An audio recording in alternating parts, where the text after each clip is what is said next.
Hi everybody, welcome back to the Langford Academy. We're now doing a little mini-series on feline otitis. You may have already seen our previous series on canine otitis, and we'll link that below if you'd like to go back and watch any of that. In this first video in the series, we're just going to be doing an overview of feline otitis, and in the second video we'll look at a case study. So, a brief introduction to feline otitis. The principles are similar to dogs. There is always an underlying cause, and that's something that we must identify if we want to manage them properly. The primary causes are slightly different, and we'll come on to that in the next slide. It is less common, so there was one study that found that 16 to 20% of cats with allergic skin disease had otitis, and that's compared to 80% of dogs with atopic dermatitis, so we can see there's a real difference. It can be a little more tricky to manage just because cats aren't always as cooperative, but hopefully this will help to demystify why they're getting otitis and what we can do about it. So the primary causes then, they are similar to dogs, but there are some differences. Otitis is a common one. Now this is more common in kittens and puppies, but we see it more commonly in older cats than we do older dogs. There is an argument that with the rise of the isoxazolines and the blanket treatment that we often use in practice, wrongly or rightly, and that's a conversation for a different lecture, that we're seeing very little otitis. But you would pick it up on cytology, it's just something to be aware of. Demodex is a possibility, but is not very common. Foreign bodies are another possibility, but again, I've never seen a grass blade in a cat. It's just something to be aware of in case they have got something down that ear. We've already mentioned allergic skin disease. We can see it, and that just involves ruling out other causes of otitis. It's quite rare to have a cat with environmental allergies that's only got ear problems, so you would usually expect to see other signs. But if there's nothing else going on and you've done a dart trial and there's no difference, it may well be that this is just a cat with allergic skin disease. Autoimmune disease. So it would be really unusual to see pemphigus only causing otitis. You typically see other signs, but again, it's something to be aware of. Then there's a couple of really cat-specific ones. So I can never say this properly. Ceruminous cystadenomatosis or cystomatosis. We'll cover this in a little bit more detail, but this is a cat-specific one that's quite visually distinctive.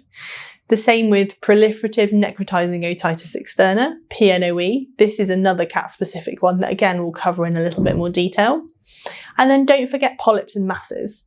Certainly if you've got a young cat that keeps getting recurrent otitis, particularly if there's respiratory signs but not always, and particularly if it's unilateral, but again not always, just think about could there be polyps here causing a problem. So then some cat-specific ones. This is the feline cystadenomatosis or cystomatosis. This is where we get hyperplastic ceruminous glands which become dilated with secretory material.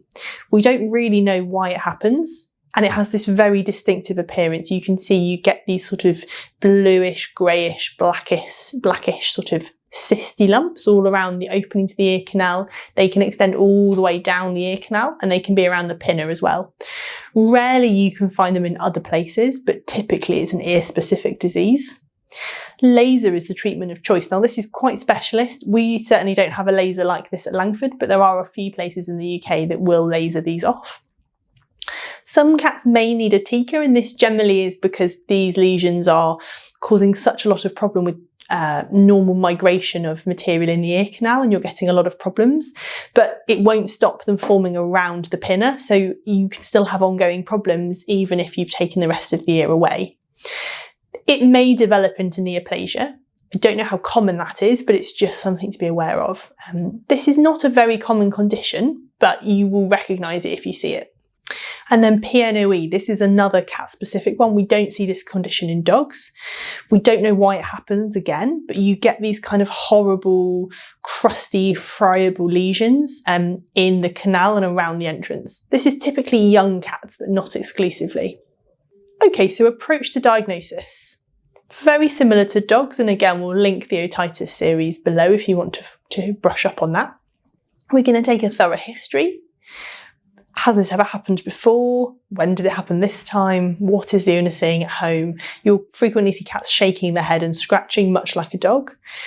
A clinical exam, now you want to examine the whole cat and check the rest of the skin. It may not be possible to look at the ears for a combination of reasons. Cats have very narrow ear canals, so it's very hard, even in the most compliant cat, to look down it properly. And then there is sometimes a lack of patient cooperation. Certainly one of my cats, I would lose an arm if I tried to look down his ears. He's absolutely not that way inclined.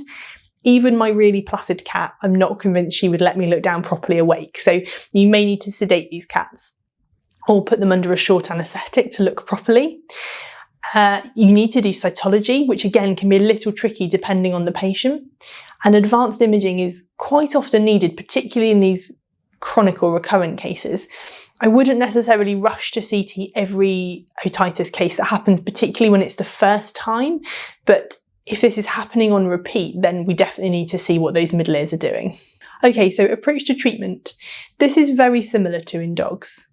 Many of our primary inflammatory conditions in cats do require steroid therapy, and we would use prednisolone for this. For cats that won't take tablets, we can special order the liquid prednisolone. Now this is chicken flavoured, but there's no actual chicken in it, so this is fine for cats with allergies and intolerances.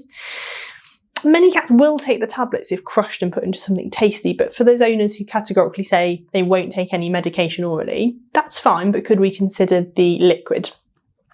I try to avoid injectable steroids in cats where I can, just because you can't take them out once you've put them in. And particularly with ears, we often need more than a one-off dexamethasone injection. I would encourage you not to use depamedrone. It has a significant risk of side effects, so although it will give us that longevity, I don't believe it's worth the risk. We need to be very careful with our topical treatment in cats. If there's a lot of discharge, then cleaning may be needed, but this is a bit dependent on the cat. In the same way that they find scruffing very aversive and we don't do it, they also find pinching the pinna very aversive. So it's sometimes just a really horrible experience for them, and that's why many owners just can't clean their cat's ears at home, and I don't often ask them to. You may need to put the cat under general anaesthesia for a flush and a clean under anaesthetic.